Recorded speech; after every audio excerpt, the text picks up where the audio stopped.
국민의힘당은 퇴진하라고 말씀하셨어요. 예. 네. 윤석열 후보께서는 제가 얘기하는 것을 상당히 기분 나쁘게 들으실지 모르지만 정치학자인 제 입장에서 볼 때는 윤석열 씨는 국민의힘당이 받아들일 수 없는 정상적인 상황이라면 그러한 대통령 후보라고 봅니다. 그 이유는 윤석열 씨는 국민의힘당의 전신인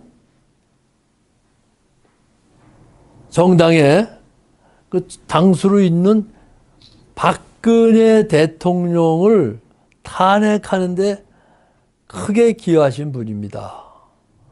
그러면 그 당의 당수를 탄핵하는데 큰 업적을 내신 분이 그 당에 와서 자기가 그 당의 총수를 하겠다고 하면 그건 누가 봐도 국민의힘당을 진심으로 키우겠다는, 국민의힘당과 정치 소신을 같이 하는 그런 사람이 아니라는 것을 느끼게 됩니다.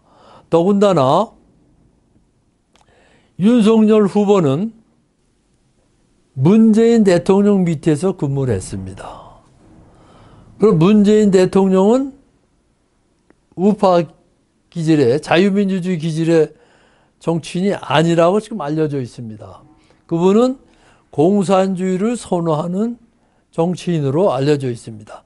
그러면 공산주의를 선호하는 대통령이 자기 밑에서 근무하던 직원을 국민의힘당으로 보냈다는 것은 순수한 의미에서 국민의힘당을 위해서 일하라는 뜻보다는 가서 민주당의 의지를 잘 떠받들어서 복종하라 하는 뜻으로 이해할 수밖에 없는 겁니다. 그런 뜻에서 저는 많은 국민들, 특히 지식인들은 윤석열 씨를 국민의힘당의 순수한 후보로 받아들이기가 곤란하지 않느냐 하는 그 생각들을 저도 동조합니다. 그래서 만약에 윤석열 후보가 순수한 의미에서 국민의힘당의 지도자가 되겠다면 자기 자신의 잘못을 국민 앞에 회개하고 내가 이거 잘못했으니까 이거 못하겠다. 과거는 잘못했지만 이제는 철이 나서 그걸 깨닫고 안 하겠다는 공개적인 선언을 해줘야 되지 않겠느냐 하는 생각입니다. 그런데 제가 보기에는 말이죠. 민주당에서 시행한 범한 여러 가지 부정선거에 대해서 이런 방구도 하지 않고 있습니다. 그 말은 민주당의 정책을 승인한다는 뜻밖에 안 되는 겁니다. 그래서 그런 문제를 깊이 생각을 할 때 엄격한 의미에서 국민의힘당은 순수한 우파 후보를 대통령 후보로 선정했어야 되지 않았겠느냐 하는 생각을 합니다. 그런 상황 속에서 우리 그 국민들의 자유우파 국민들의 그 고민거리가 좀 깊어지게 되겠는데요. 지금 국민의힘당은 제1야당이라고 해서 저렇게 대선 후보를 냈기 때문에 대다수 국민들은 제1야당의 후보에게 지지해 줄 수밖에 없지 않느냐 이런 생각을 가지고 있는 것 같아요. 국민의힘당에서는. 그러니까는 집도끼는 그냥 신경 안 써도 자기들 따르고 지지해 줄 거라는 이런 생각을 가지고 있고 지금까지 그래 왔다는 거예요. 이럴 때에 과연 대안으로 내세울 수 있는 후보가 나와줘야 되는데 과연 남은 기간 동안에 그런 부분들이 가능할까에 대한 그런 부분들은 어떻게 또 우리 국민들이 좀 기대를 해봐야 될 부분이 있을까요? 아니면 국민의힘당을 자꾸 채찍질해가지고 뭐 짧은 기간 동안에 어떤 뭐 바뀔 수 있는 그런 어떤 토대를 마련하게끔 촉구를 한다든지. 그렇게 하는 것은 쉽지 않을 겁니다. 근데 일부 우파 애국자들 중에서는 우리가 1차적으로 해야 될 것은 민주당을 정권에서 몰아내는 것이다. 그러니까 좋든 나쁘든 국민의힘당의 후보가 된 사람을 당선시켜야 된다 하는 생각하는 사람들이 많습니다. 근데 그 반대파는 또 뭐냐면 그렇게 해서 그 사람을 당선시킨들 그 사람이 과연 전통적인 국민의힘당의 우파 정신을 이 나라의 통치 이념으로 삼아주겠느냐 하는 걸 의심하는 사람들이 많고요. 그래서 거기에 대한 갈등을 많이 느끼는데 제가 보기에는 우리가 거시적인 안목으로 이번 일을 극복해내지 않으면 안 된다고 봅니다. 당분간 이 현상을 모면하기 위해서 그냥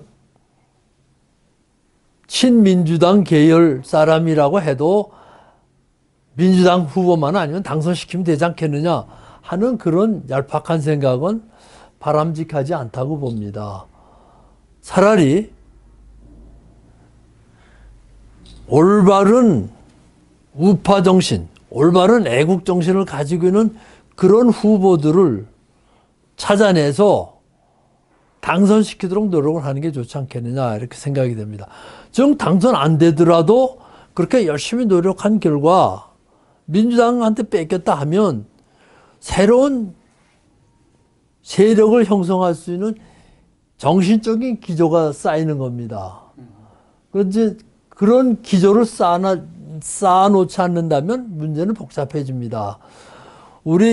제가 생각하기에는 대한민국 국민은 전 세계에서 가장 똑똑하고 가장 체력이 강한 국민이라고 봅니다. 그런데 중국의 요나라 인군과 비슷한 시대에 그 서기 2300여 년 전에 국가를 세운 중국은 지금 인구가 15억에서 16만이나 되는 세계 가장 큰 국가가 됐습니다. 그런데 대한민국은 우리 단군 조선의 후손들이 우리는 뭡니까? 인구가 지금 남한에 5,200만, 이북 해봐야 2천 몇백만이고 땅덩어리도 한반도로 줄어들었습니다. 그 넓은 땅을 다 중국에 뺏기고 한반도로 쫓겨 들어와서 그나마도 제대로 먹고 살지도 못하는 나라였는데 다행히 최근에는 대한민국이 세계 10대 경제대국으로 크긴 했습니다만 땅덩어리는 아직도 조망만 했습니다. 그래서 그렇게 비참한 역사를 반복하지 않기 위해서는 우리는 거시적인 안목으로 모든 걸 처리해 나가야 되지 않겠나 하는 생각입니다. 당장 선거만 이기겠다. 악을 쓰는데 꼭 그렇게 해서 이기는 것도 아닙니다. 지금은 볼 땐. 그런 뜻으로 국가를 이끌어 나가는 건 결코 바람직하지 않다고 봅니다. 거시적인 안목으로 국가를 세계 강대국으로 키워야 되겠다는 이 안목과 목적의식을 가지고 정치를 이끌어 나가야 되지 않겠느냐 생각합니다. 그런 생각이라면 지금이라도 늦지 않았으니까 올바른 정신을 가지고 국가의식이 강하고 또 미국과의 그 우호 관계가 강한 친미 관계가 강한 그런 사람을 대한민국의 후보로 새로이 선정을 해서 그런 사람을 밀어줘야 되지 않겠나 이런 생각을 합니다. 네. 마지막으로요. 혹시 그 오징어 게임이라는 영화를 보신 못 봤습니다. 지금 대한민국의 상황이 그런 오징어 게임에 지금 처해져 있는 상황인 것 같은 이런 그 생각이 들었는데요. 지금 어떠한 방법을 선택을 해도 참 어떤 그 곤란하고 망할 수밖에 없는 그런 그 기로에 서 있는 것 같은 그 느낌을 받는데, 지금 우리 박사님이 보셨을 때 이 난국을 핵심적인 것, 어떠한 것들을 좀 해결을 해 나가면 가능성이 있다든지 이런 부분들을 좀 제시해 주시면서 오늘 그 마무리를 했으면 좋겠습니다. 예, 제가 보기에는요, 대한민국을 다시 키우고 세계 강대국으로 키우고 이 위기를 또 극복하려면 한국 국민들이 가지고 있는 가치관, 즉 자아도생 또는 자기도생, 다른 사람이 다 어떻게든 상관하지 않고 나만 잘 먹고 잘 살면 된다는 이런 옹졸한 가치관을 싹 쓸어버려야 됩니다. 그러니까 우리 국민 모두가 다 잘 먹고 잘 살아야 된다는 그런 생각을 가지고 단결을 해서 국가를 끌고 나가야 우리가 서지, 그렇지 않으면 설 수가 없다고 봅니다. 우리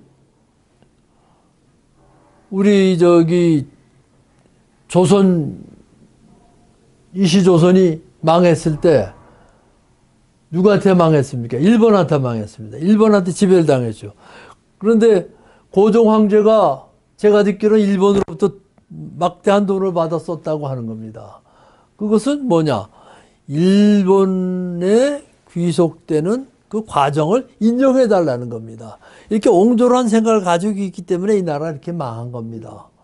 그러니까 현재 우리가 겪고 있는 여러 가지 어려움이 있더라도 그것을 옹졸한 생각으로 해결할 생각을 하거나 포기해서는 안 됩니다. 거시적인 안목을 가지고 우리 국가를 바로 살리고 우리가 민족이 세계 강대민족으로 커야 된다 하는 강한 의지를 가지고 어려움을 헤쳐나가면 됩니다. 그러면 생각 외로 쉽게 문제가 풀릴 수 있을 것 같고, 이번 선거도 그렇습니다. 이재명이나 윤석열이 둘이 가장 꼭대기에 서 있는 것 같고, 하지만 우리가 이런 강한 의지를 가지고 밀어제낄 경우에는 새로운 어떤 후보, 국가와 민족을 위해서는 온 종력을 다하겠다, 생명이라도 바치겠다는 생각, 또 얄팍한 생각 가지고 뭐 그냥 적당히 하지 않겠다는 강한 의지를 가지고 있는 사람이 나온다면은 이재명이나 윤석열이 제 생각에는 이겨낼 수 있다고 봅니다.